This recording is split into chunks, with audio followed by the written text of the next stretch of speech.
Hi, my name is Rowena, and I was supposed to be the guest of honor at my own 70th birthday party. But instead, I stood in the shadows while my son, the same one I raised alone, the one I gave everything for, took the stage and said, "Your time is over." They used my name to sell tickets, my story to build his brand, and then erased me like I was never part of it at all. What hurts more? Being forgotten, or realizing you were only remembered when it was convenient?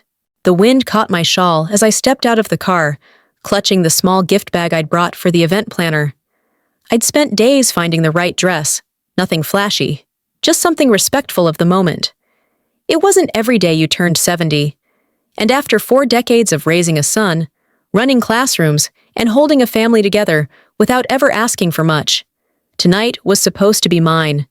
The community center's lobby buzzed with chatter, clinking glasses, and the echo of a mic check from the main hall. My name wasn't on the signage, though. It simply read, "Legacy in Leadership, a Night with Dorian Flint." I stopped mid-step. Dorian, my son.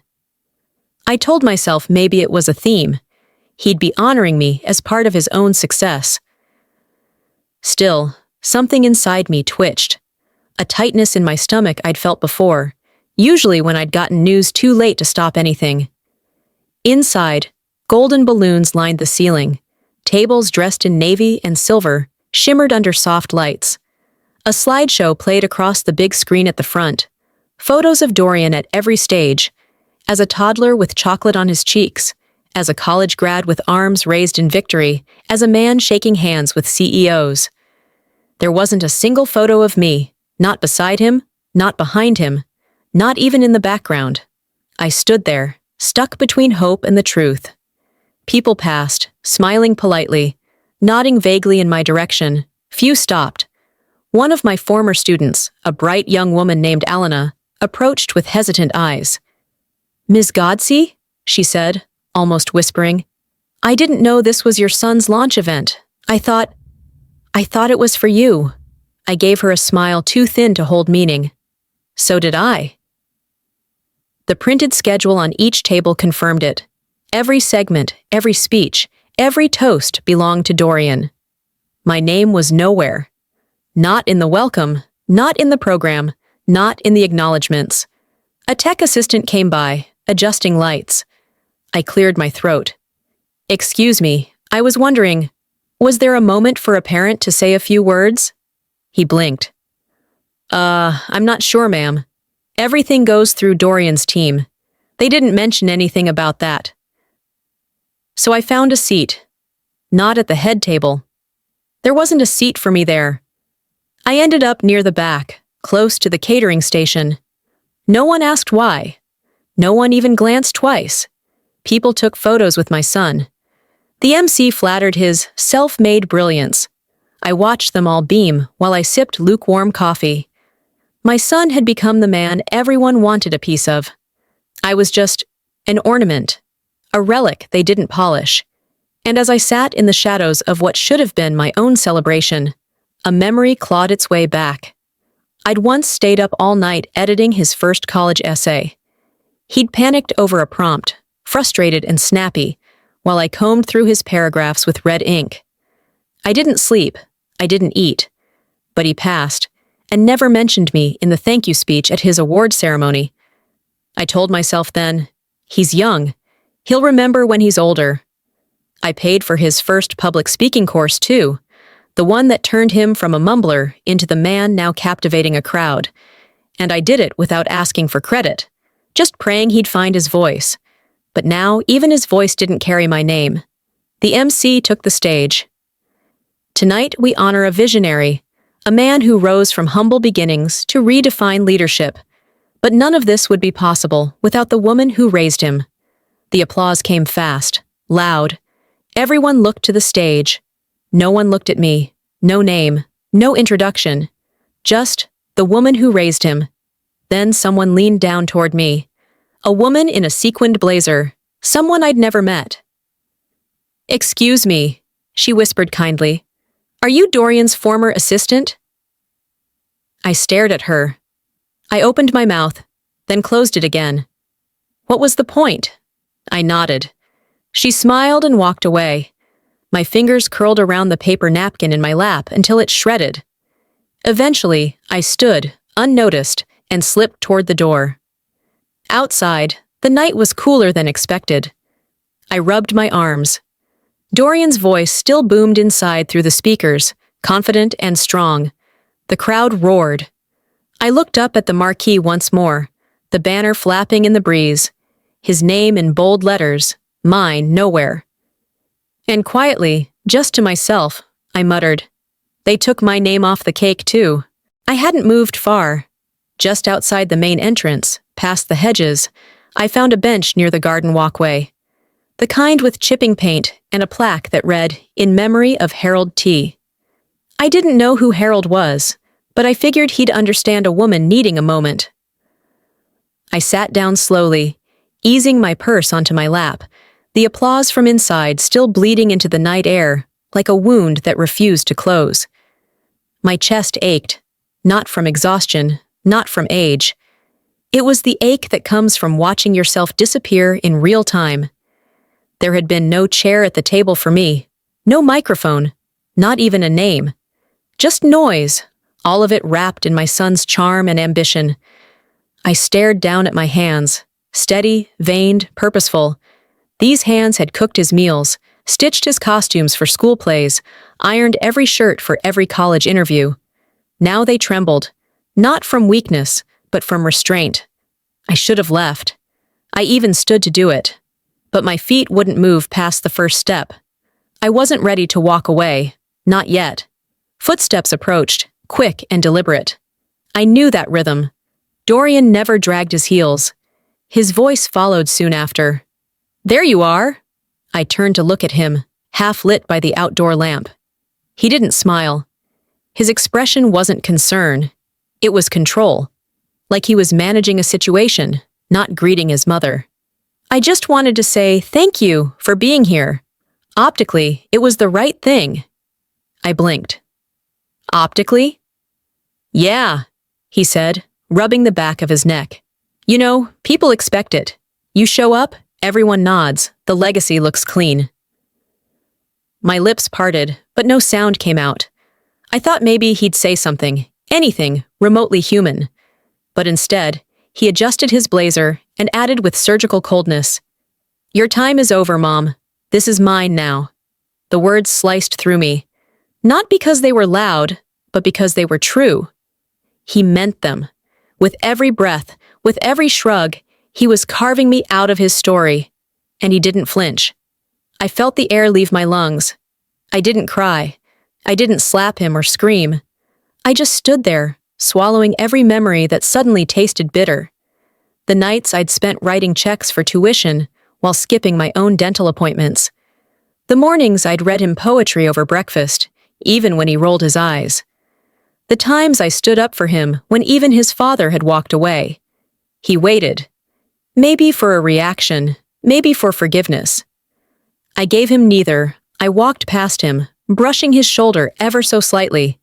Not in affection, but to prove I was still solid, still present.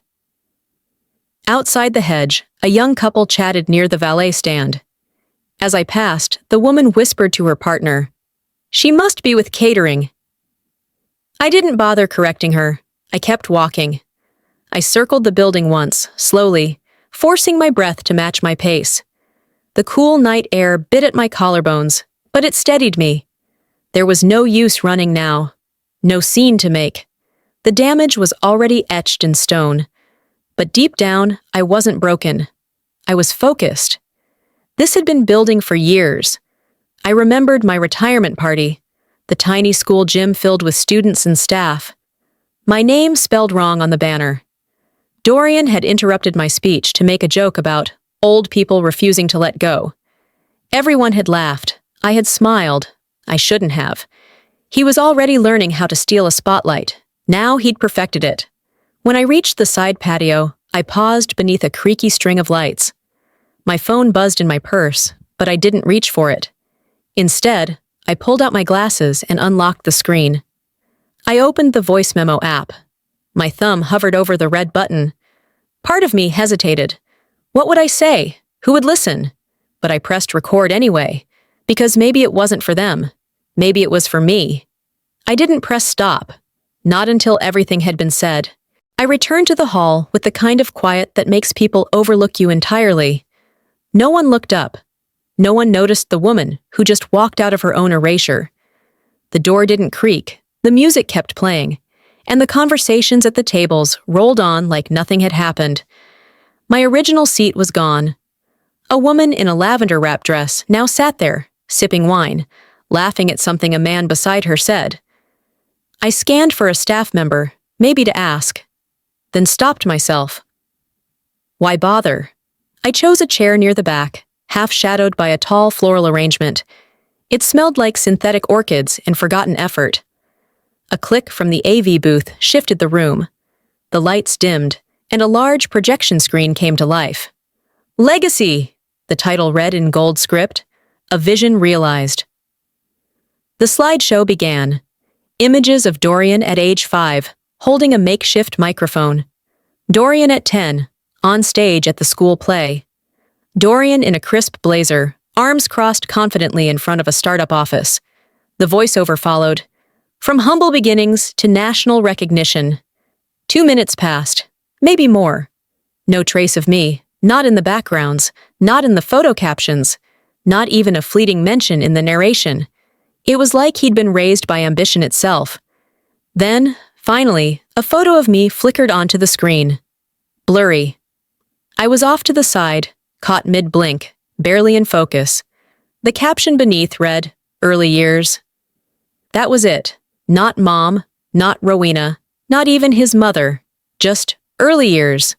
The next slide returned to Dorian, now shaking hands with the governor, the voiceover praising his self-made climb. And that's when it hit me. I hadn't been included. I'd been inserted, as scenery, as proof of origin, nothing more. I sat still, letting the realization seep in like cold water around the ankles. I thought I had braced myself for disappointment tonight. I hadn't prepared for deletion. My hand found the edge of my purse, fingers brushing against the folded letter I'd written just that morning. It was meant to be read aloud. A message to Dorian and the room. One of gratitude, of reflection, of the quiet pride that only mothers carry. In the letter, I'd written about the night he stayed up with a stomach bug before his science fair. I remembered how I cleaned him up, wrapped him in blankets, then helped rebuild his project when the original got ruined. I'd written about the day he got rejected from his first job out of college, how we sat in silence on the porch, and I let him cry into my lap like he was 7 again. I wrote all of it. It was still in my purse. No one had asked me to read it, because no one ever planned to hear it. I pulled it out slowly, unfolded the soft creases with care. I didn't read it. There was no point now, but I did place my palm over the words, holding them like a wound. Then I folded it back up, twice, and tucked it where it came from. The screen flickered again. Dorian had taken the stage. He stood tall, confident, speaking about the sacrifices it took to get here. Not everyone believed in me, he said, voice resonant, but I kept showing up. That's what matters. He smiled at the audience. They clapped. A few even stood. I sat still. The applause swelled like static in my ears. I didn't hear most of what came after. Something about partnerships, innovation, community values. Buzzwords stacked neatly in between stories that didn't belong to him alone, but were told like they did. I thought about that retirement party years ago, when he joked into the mic about old teachers who don't know when to sit down. I'd laughed too. Back then, I thought he was just nervous, that he needed attention because he hadn't found his path yet. I was wrong. He hadn't been seeking light. He'd been rehearsing how to take mine. The final image on screen was of him standing alone beneath a spotlight. The words, "Thank you for believing," lingered on the bottom corner. And then, silence. I whispered into it. I was never invisible until you chose to look past me. The voice inside had faded, replaced now by scattered conversations and clinking glasses. I was still near the edge of the hall, debating whether to stay seated in my corner when I felt a light tap on my shoulder. "Rowena!" I turned and blinked in surprise. June. Her hair was silver now, but everything else about her looked exactly the same. Sensible shoes, no-nonsense purse, cardigan buttoned all the way up. We hadn't seen each other in over a decade, not since the retirement luncheon, where we both pretended we didn't miss the chalkboard. "June," I said softly. She smiled, but not fully. It was the kind of smile that comes before bad news. "I almost didn't come," she whispered, eyes darting toward the crowd. "Why not?" She paused. "Because I wasn't sure if it was really about you." My chest went still. "What do you mean?" June pulled her phone from her bag and handed it to me. This was the invite I got. On the screen was a digital flyer from Dorian's company, sleek, branded, and clear. "A leadership legacy, celebrating the vision of Dorian Flint. Sponsored in your honor," it said at the bottom in smaller font. "Sponsored in my—" I blinked. That's not what mine said.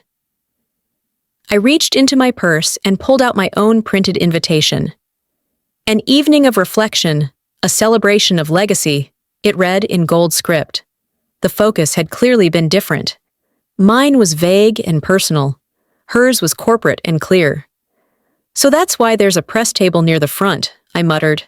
June leaned closer. "People here think you're the honorary sponsor, that you endorsed his new platform or product, whatever it is he's pitching." I stared past her at the guests smiling, laughing, raising their glasses to a version of Dorian I barely recognized anymore. He'd used my name as bait, my story as marketing. Again, I recalled a moment from years ago. He was 23, applying to speak at a regional leadership summit. He didn't qualify based on experience, but he listed me on the application, calling me a pioneer educator in systemic transformation. I hadn't known until I saw the program with my name listed as his mentor. "It worked," he'd said when I confronted him. "It's dishonest," I'd replied. "It's just positioning, Mom." I let it go. Told myself it was a harmless detail, that maybe he just needed one break. But breaks became a pattern, and that pattern turned into this evening, where my name was stretched and warped to serve him, and then discarded the moment he had a microphone. June touched my elbow gently. "They're not planning to let you speak, are they?" "No," I said, the words settling in my stomach like a stone. She sighed, then reached into her purse again and pulled out a small folded note.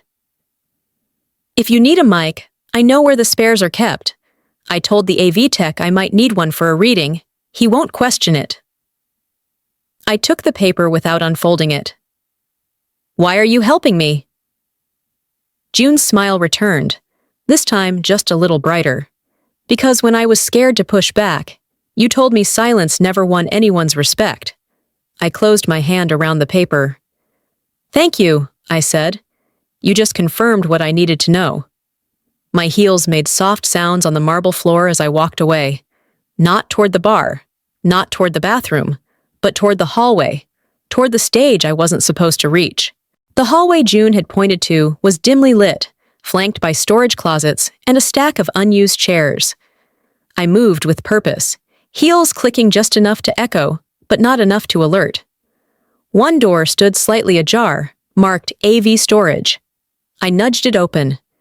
There it was, tucked behind a rolling case of extension cords and a deflated stage banner, a small wireless mic with a clipped note attached. June said if anyone asks, she's reading a poem. I took it. My heart didn't pound from nerves. It was the calm just before a calculated move. I wasn't here to beg for a moment. I was here to correct a story. Back inside, I stood near the curtain, just outside the crowd's sightline. Dorian was in full stride on stage. A spotlight framed him perfectly as he shared an anecdote, one I had told him years ago about his first day at school, when he clung to my skirt and refused to walk in without holding my hand. Only now, the story had changed. In his version, I'd stayed in the car. He'd walked in alone, brave and determined. The crowd laughed at the punchline. They nodded at his courage. He ended the tale with a phrase that stopped me cold. "It's not about who holds your hand, it's about knowing when to let go." My letter. That exact line was from the letter I'd written for this night, word for word, and he used it as if he wrote it himself. The MC stepped forward, wrapping an arm around Dorian's shoulder. What a powerful story! And of course, none of this would be possible without the incredible woman who raised this leader. As they say, behind every great man, a ripple of chuckles, is a mother who didn't stand in the way. The audience clapped. The camera never turned in my direction. No spotlight sought me out. They didn't expect me to respond, so I didn't walk up to the stage. I stayed where I was, out of frame, and turned on the mic. "Funny," I said, my voice firm, deliberate, and clear. "How memories change when no one thinks you're listening." Every head turned. Dorian froze mid-smile. I didn't raise my voice. I didn't step into the light. I just spoke. "I remember that morning. I remember walking you into class. I remember kneeling down and whispering, 'You're going to do great things, but you don't have to do them alone.'" Silence. You could feel the air shift. "And I remember writing that line you just quoted in a letter I was told I'd be reading tonight, but no one asked for it." A few guests exchanged glances. The camera panned uncertainly. Someone near the front muttered, "That's his mom?" Dorian cleared his throat. "Mom, we'd planned a different moment for you to—" I kept speaking. "You had no plan for me? That was the plan." Gasps. A few heads turned toward the MC, who had already stepped away. I didn't say anything else. No rage, no accusations. I simply said, "You're welcome." Then I clicked off the mic and walked out of the beam of attention they never intended to share with me. When I turned off the mic, the silence was thicker than the applause had ever been. I could feel the temperature shift around me, not from the air conditioning, but from the weight of glances, whispered questions, and forced smiles. No one followed me. No one dared. I didn't head toward my table. I had no reason to. But I still looked back, just once. My seat was gone, literally. Someone had taken it, replaced it with a decorative floral display, tall, pastel-colored, and pointedly blocking any chance I might sit again. I didn't blink, didn't frown. "Rowena," Marla said from beside me, her voice sugared and sweet. "Let's take a little breather, shall we? Just a quick reset." I met her gaze. The corners of her lips turned up, but her eyes were smug. Not cold. No, Marla never made things that obvious. She played the long game, always had. She guided me out of the ballroom with a hand that hovered gently on my back, like a hostess helping a guest with a champagne spill. A staff member waited in the hallway with a glass of water already prepared, condensation beating at the sides. He didn't meet my eyes. I took the glass. "Thank you." He nodded once and disappeared behind the black curtain, like a magician who'd already vanished me. Marla stepped in front of me. "You certainly made an impression." "Wasn't that the point?" I asked. She tilted her head. "You know how these things work, Rowena. The program was carefully curated. Dorian worked so hard for this. It wasn't meant to be contentious." "Ah," I said. "I didn't realize my truth was a disruption." She didn't respond. Instead, she glanced at her phone, muttered something about needing to check on the photographer, and stepped away. I stood there for a moment longer, the condensation from the glass wetting my fingers. On the table next to me lay her phone, still open, lit. I didn't plan to look, but the screen pulled me in. A text from a number saved as WM blinked across the screen. "Don't worry, she's done. Let her have her little moment." It was Marla's phone. And her plan. They had decided, together, that I'd said enough. That my role was decorative, emotional, brief. My hands didn't shake, not this time. I placed the phone exactly where it had been. I didn't delete the message, didn't forward it. I didn't need to. I smiled at the waiter returning to collect the empty glass and said, "Thank you. Could I trouble you for a napkin?" He nodded and walked off again.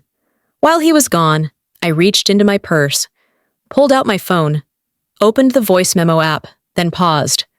I swiped left, screen record. I tapped start. Not just audio this time. They wanted me quiet? Fine. I would give them the silence they so dearly wanted, and fill it with truth later. When I returned to the ballroom, I used the side door. No one noticed. They were too busy watching Dorian back on stage, laugh lines etched deep into his cheeks as he recounted how we as a family had always supported one another. The crowd chuckled on cue.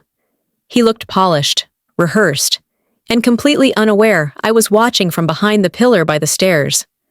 I stood still, hand in my pocket, feeling the hum of the screen recording in my grip. Let him talk. Let him sell whatever version of our story made him feel bigger. He glanced toward the back once, eyes sweeping over me without recognition, and then back to his adoring audience. Let them think it's over, I whispered to myself, a small smile forming. They didn't see what I tucked into the back pocket of my purse, but they would. I waited until the next applause died down before moving. Everyone was watching the stage, laughing at Dorian's anecdote about building his first lemonade stand, how he always had an eye for leadership. No mention of who taught him how to calculate profit, or who cleaned up the sticky sidewalk after. I walked toward the AV booth like I belonged there. No hesitation. An older man with a headset looked up. I nodded politely and said, "I'm June's friend. She needs a backup video for the poem reading." He barely blinked. Just stepped aside. The screen displayed the media queue. My name wasn't on it, of course not. But Dorian's pre-edited tribute reel was, along with the logo of his new consulting company. All very polished. All very self-serving. I plugged in my phone and uploaded the file I'd named Legacy, the real one. It was my screen recording. His text, Marla's words, the mic audio. I didn't preview it. I knew what it held. I didn't ask permission. I didn't need it. Just as I finished, I heard someone behind me clear their throat, my cousin Hal. "You're not seriously going to interrupt him again, are you?" he asked, arms folded, eyes narrowed in disappointment. "Why not?" I said, keeping my tone neutral. He stepped closer. "It's not a good look. This isn't about you anymore." That phrase, "this isn't about you," they'd all been trained to say it, as if reminding a woman of her place was just part of proper event decorum. I smiled. "What you call embarrassment, Hal, I call the truth. Let's see which one lasts longer." He didn't respond, just frowned like he pitied me, then turned back toward the main room. That's when I felt it. Not rage, not panic, but clarity. This wasn't about stealing the mic anymore. It was about reclaiming my name in a room full of people who had rewritten my story without asking if I was done telling it. I walked the long way around the side of the ballroom, entering through a narrow service corridor that led to the curtains just behind the stage. I kept my steps slow. Dorian was closing his remarks, thanking his team, his investors, the mayor, his godmother, but never once my name. Perfect. I slipped into the shadows backstage. One of the tech crew glanced at me, startled. "Ma'am?" When he says, "Thank you all," I said, nodding toward Dorian's back. "Press play on that file marked Legacy, the real one. Just trust me." The young man hesitated, looked at my eyes, then gave a single nod. I stood there, invisible to the crowd, but watching every move. Dorian straightened his shoulders, soaking in the spotlight. "And finally," he said, grinning, "thank you all." I held my breath. Behind me, the control board lit up, and the screen went dark for a split second, before something completely unexpected filled it. The moment Dorian said, "Thank you all," the lights dimmed slightly, just enough to cue the audience that something else was about to begin. He stepped back, arms slightly lifted like a curtain call, but the screen behind him didn't flash the words, "Thank you," or "Presented by Flint Group." Instead, it went black. Then, static. Then my voice. I was never invisible until they needed me to be. The first image faded in. Me, standing beside Dorian at his 5th grade science fair, my hand on his shoulder, his blue ribbon pinned upside down to his sweatshirt. He had cried that morning, terrified to present, but I'd stood beside him, whispering answers to his shaky hands. The caption on the screen read, "She was there." Gasps rustled through the audience. Some phones lifted, others froze in midair. The next clip was audio, Dorian's voice, recorded from the earlier message, saying, "She's done. Let her have her little moment." The room stilled. Then a woman in the front row dropped her pen. A text from Marla appeared on screen. Once she speaks, we pivot to the donors. Then more images, cut footage that had been excluded from the official event video, interviews with my former students. One said, "Ms. Godsey taught me how to think." Another, "She was the reason I applied to college." The kind of voices I'd hoped to include tonight, until someone erased them. There was no music, just raw truth, and the sound of silence that followed it. Dorian was frozen mid-step. He glanced toward the tech booth, eyes wide, as if someone had betrayed him. But no one moved. The control staff stood still. One of them, a girl with a lavender headset, looked straight ahead with a face like stone. He opened his mouth. Nothing came out. A sponsor from the local business alliance stood up, gathered her coat, and quietly exited through the side. No scene. No outrage. Just done. Someone in the back said under their breath, "How did he think no one would find out?" I stepped out from behind the curtain. Not dramatically, just a quiet, even pace that brought me to the front of the room. The last part of the video played, a document showing Dorian's foundation registration. The named partner? Me. But my name had never appeared on their press kits, brochures, or website. The audience saw the signature, Rowena A. Godsey. He had used my name to secure credibility, funding, branding, and left me off every stage that mattered. I faced the room. Not the cameras, not the VIP table, just the people. "You used my name to rise," I said. My voice didn't crack. "I used my truth to return it to me." No applause, no cheers. Just breath.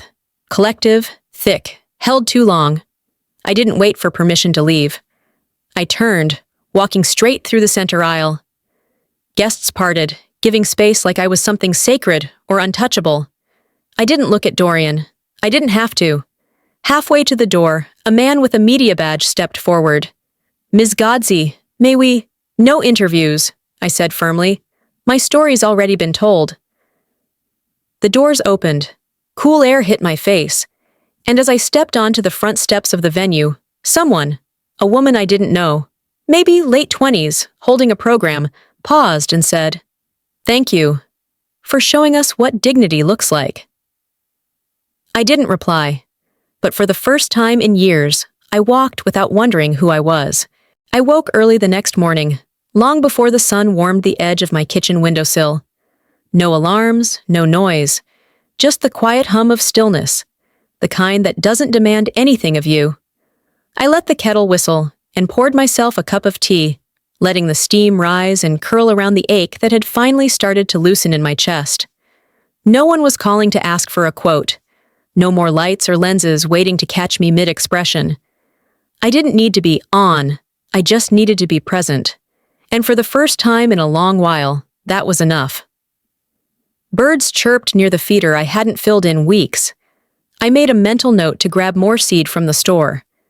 As I sat by the window, letting the warmth of the mug seep into my palms, I didn't think about what had happened last night. I just felt the shape of its ending, like a bruise I could finally press without flinching. The emails came first, then the messages. Old students, former colleagues, neighbors I hadn't spoken to since retirement. Thank you for reminding me to speak again.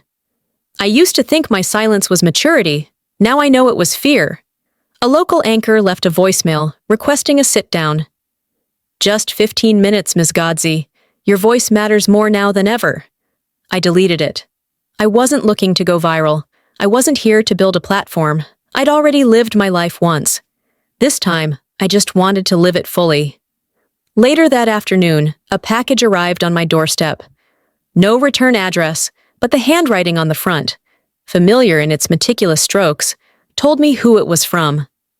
Inside, a small folded letter. I didn't mean to hurt you. I thought it was survival. Turns out I was erasing you. No signature, no apology, just a fragile confession wrapped in regret. I stared at it for a long time before setting it on the counter. That evening, I walked to the backyard, letter in hand, and lit the fire pit I hadn't used since winter. I watched the paper catch flame, curl in on itself like a closed fist slowly relaxing. I didn't do it out of anger. It wasn't about erasing what he'd said. It was about releasing it from who I was. The next day, I visited my old school, walked the halls slowly, fingers grazing the lockers, hearing echoes of students long gone. No one treated me like a ghost. A few waved, others hugged. One boy asked if I was there to substitute. I laughed and told him, only for life lessons. In the teacher's lounge, Ms. Porter, a younger woman who took over my English class, invited me to speak in her senior writing seminar.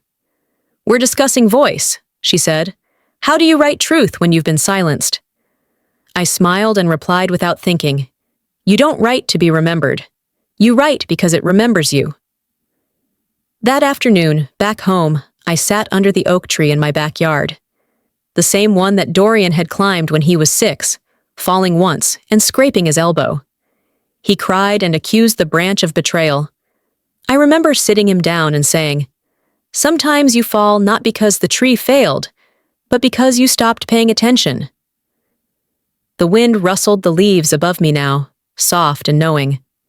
I closed the small leather journal in my lap and traced my name on the cover with one finger. I wasn't erased, I was rewritten by me. We don't always get to choose how others write us into their stories, but we can choose how we write ourselves back into our own. For years, I waited to be acknowledged, to be seen by the people I sacrificed everything for.